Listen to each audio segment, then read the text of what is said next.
Lo primero, en el día de ayer me reuní con los presidentes de todas las entidades que administran planes de beneficios en salud en el país, incluyendo las 30 EPS que hoy están administrando recursos públicos para garantizar protección y atención a sus afiliados, en teoría. La convocatoria surgió a partir de una iniciativa compartida con el Ministerio, concretamente a partir del Viceministerio de Salud Pública, donde se puso en evidencia cómo una población vulnerable, que en teoría se encuentra protegida por estar afiliada a las entidades promotoras de salud, hoy no está ni protegida ni asegurada. Y por eso dimos a conocer las cifras preocupantes, pero también tristes, que demuestran que personas que se creen protegidas bajo este esquema de aseguramiento, hoy se encuentran sin protección y sin atención. Y hablamos ayer de mortalidad materna y mortalidad perinatal.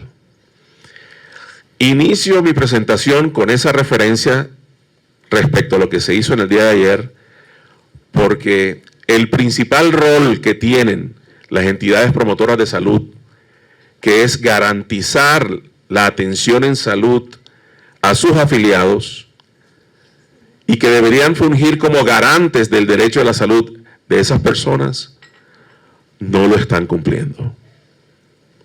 Sin embargo, reciben recursos que son públicos para cumplir con esa obligación, que no es una acción optativa ni discrecional de parte de estas entidades, sino es su principal función, garantizar con esos recursos que son públicos, reitero, la protección para el que está sano y la atención para el que está enfermo. Sin embargo, los hechos están evidenciando que eso no es lo que está ocurriendo. Y por eso se han establecido unos criterios de permanencia para estas entidades que pasan por 3 tipos de enfoques. Uno relacionado con los componentes técnicos científicos, otros con los que resultan ser financieros y otros que se denominan jurídicos. Y cuando estos requisitos no se cumplen, la normatividad que encontró el actual Superintendente Nacional de Salud lo conmina a actuar frente a estas circunstancias de incumplimiento. Y como tal, he procedido. No he actuado con ninguna nueva norma a partir de actuaciones que al respecto se hubiesen hecho desde el 7 de agosto del presente año.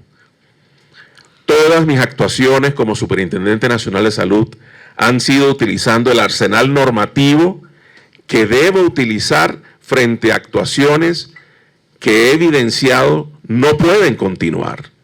Y todo ello en protección de un derecho, el derecho fundamental a la salud. Y al respecto, complementando lo que dijo la ministra hace un par de minutos, vamos a empezar a revisar cifras y a aclarar verdades. Este es el proceso que indica cuál es la foto de las EPS en liquidación. En el margen izquierdo de esa imagen que ustedes ven, se resume que en este momento se encuentran en intervención 11 de estas entidades. Hay 4 liquidadas formalmente en procesos finalizados de procesos liquidatorios y una generó liquidación voluntaria. Obviamente, cuando hablamos de las 11, son intervenciones para liquidar.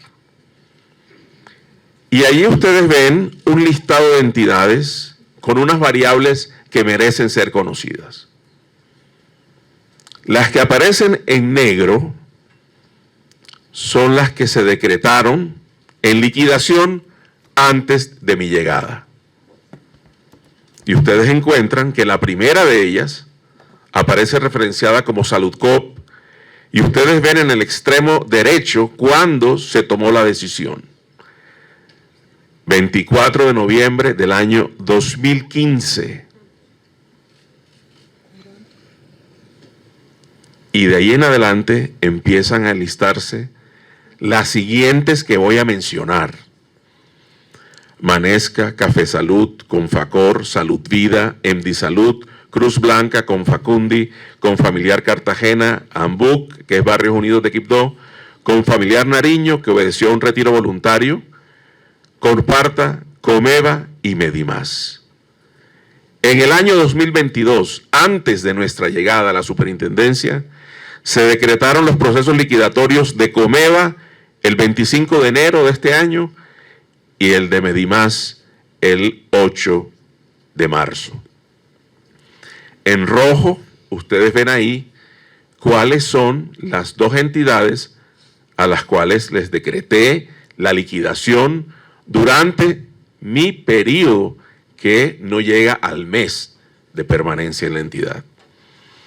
Confamiliar Huila, el pasado 26 de agosto, y Convida, la semana inmediatamente anterior. Yo no llegué a acabar las GPS. Yo no llegué a liquidarlas. Antes de mi llegada ya habían las que están allí listadas en procesos liquidatorios. Ellas se vienen liquidando solas porque incumplen los parámetros de obligatorio cumplimiento para permanecer ofreciendo lo que se ha evidenciado no han podido cumplir. Y entonces vamos a hacer un análisis.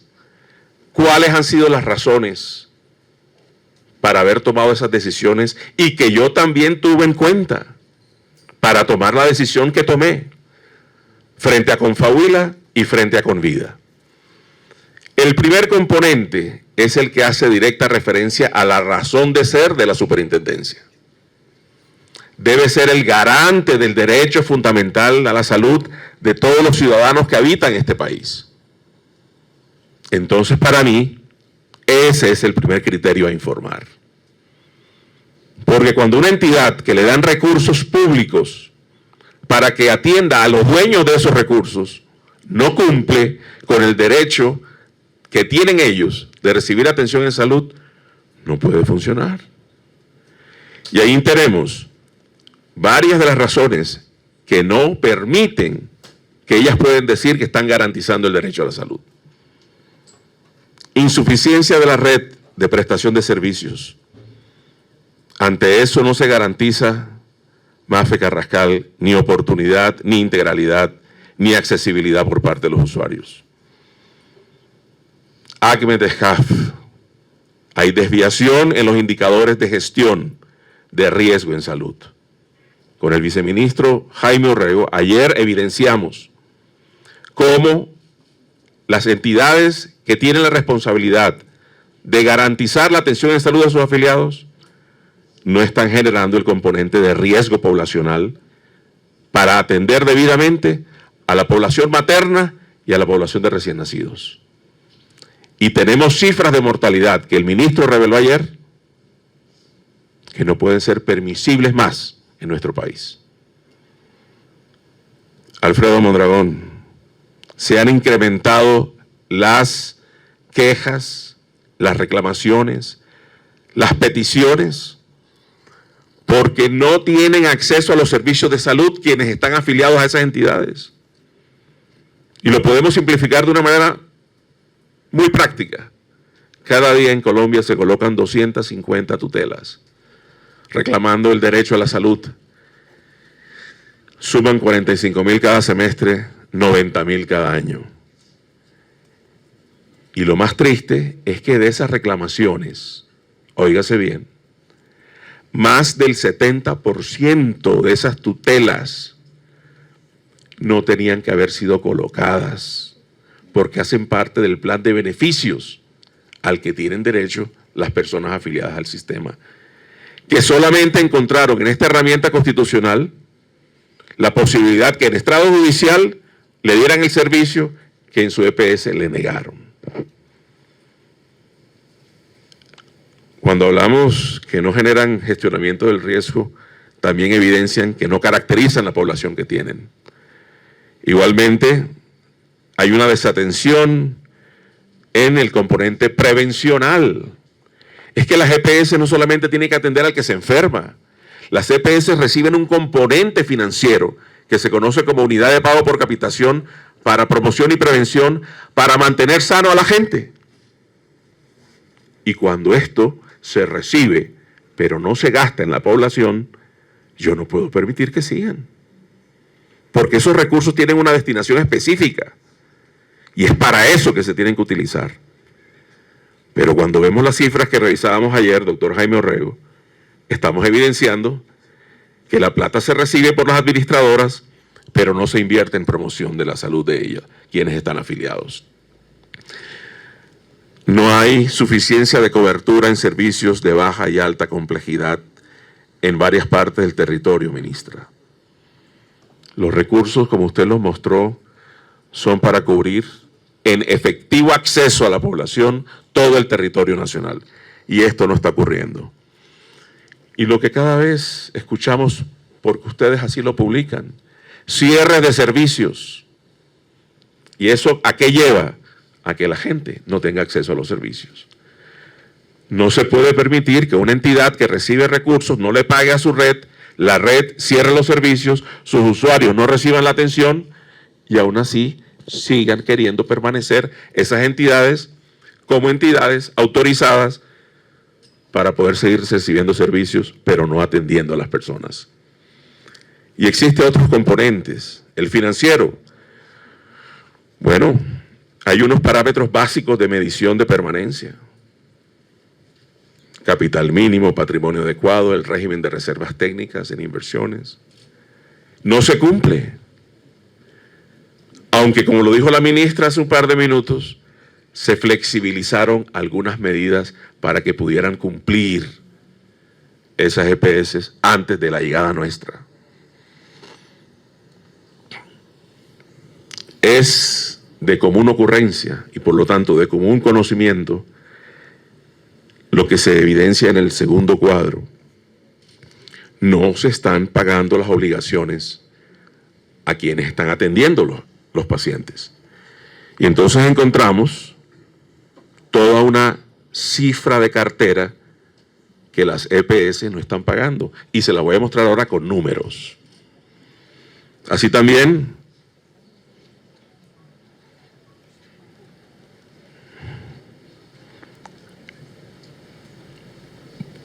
bueno, me piden que acelere aquí el tema, entonces vamos a acelerar.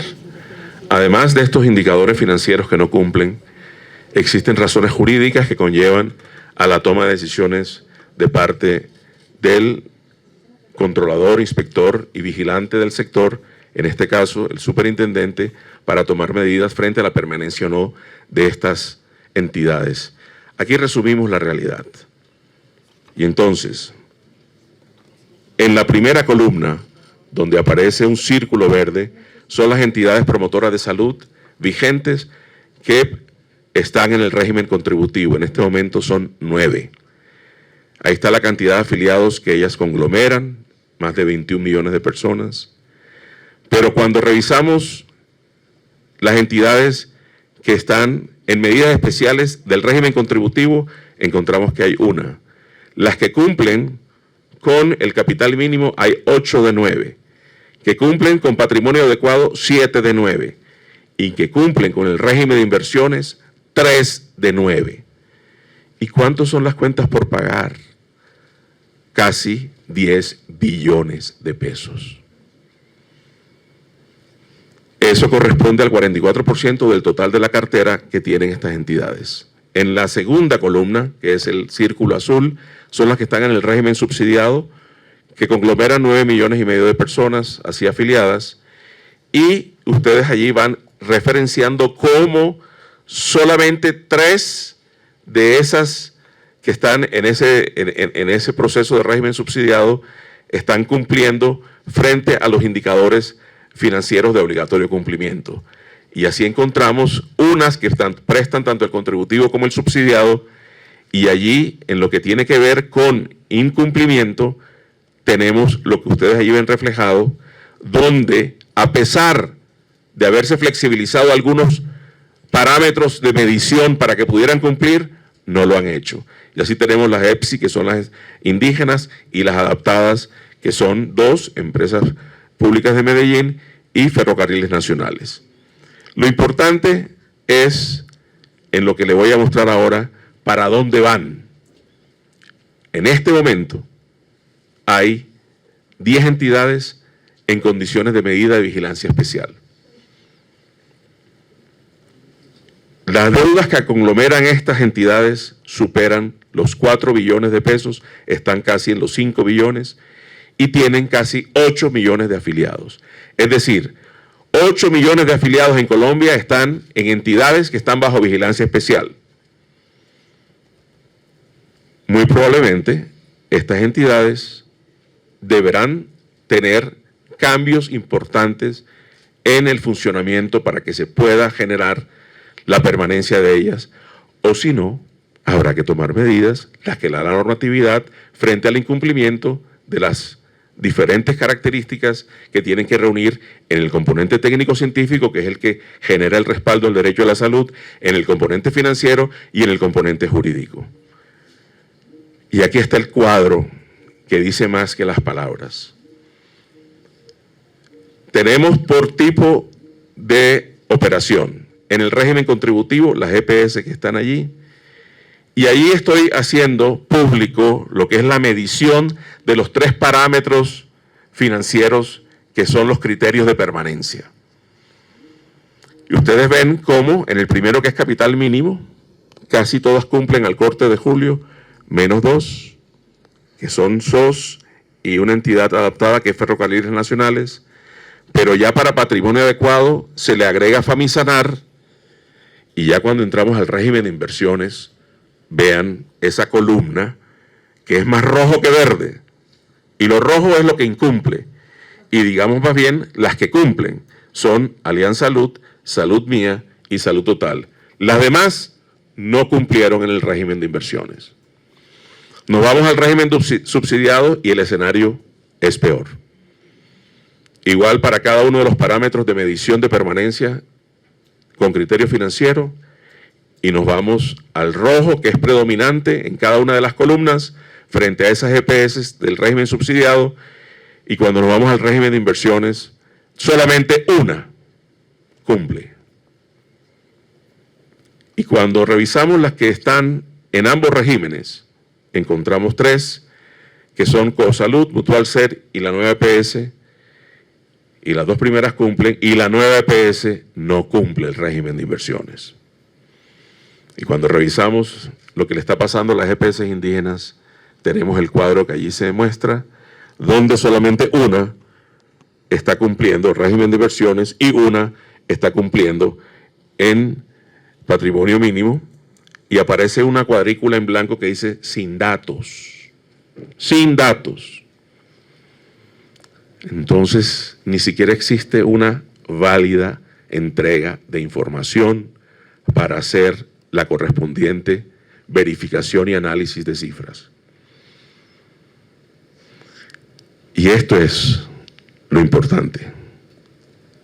Cuando nosotros, apreciado presidente de la Comisión Séptima de Cámara, revisamos lo que en este año, únicamente en este año, los afiliados al sistema colocaron como solicitudes, quejas, evidencias de no prestación, reclamo por negación, falta de acceso, que documentadas en la Super hay 638.235 hasta el día de ayer. No es una cifra menor. Lo cruzamos con el análisis de esas. ¿Cuántas evidenciaron riesgo de vida? Tenemos el 35%. 35% de personas con riesgo de vida que pretendieron la ayuda de la superintendencia porque estando afiliadas estaban desaseguradas y desprotegidas.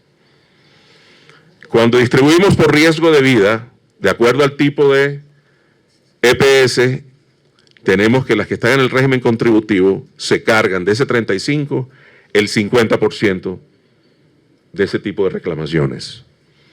Las que están en el régimen contributivo y régimen subsidiado el 28%, las del régimen subsidiado nada más el 21% y las indígenas esa cifra menor.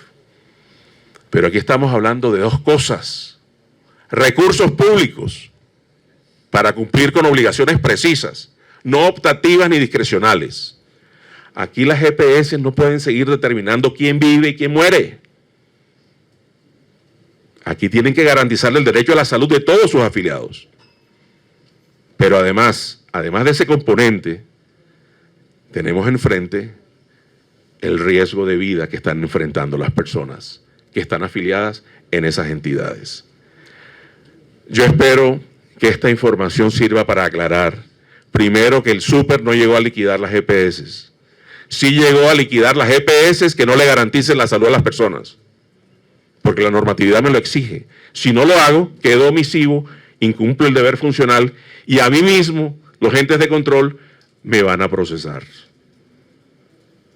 Pero lo que no puedo permitir es que alguien continúe bajo la figura de una entidad del aseguramiento, recibiendo recursos y no garantizándole la protección al que está sano ni atención al que está enfermo. Pero tampoco vamos a permitir que con cifras como las que revelamos ayer se sigan muriendo maternas que no tenían que morirse, ni niños recién nacidos que no tenían que morirse. Es un rol que yo asumí y que estoy enfrentando. Pero antes de mi llegada ya habían 14 EPS en procesos liquidatorios. Solo llevo 2, pero vendrán más por la perspectiva que uno encuentra de las que están en procesos de vigilancia especial. Y con eso pienso yo que definitivamente concluyo, pero el mensaje creo que fue patético para ser pedagógico. Muchas gracias.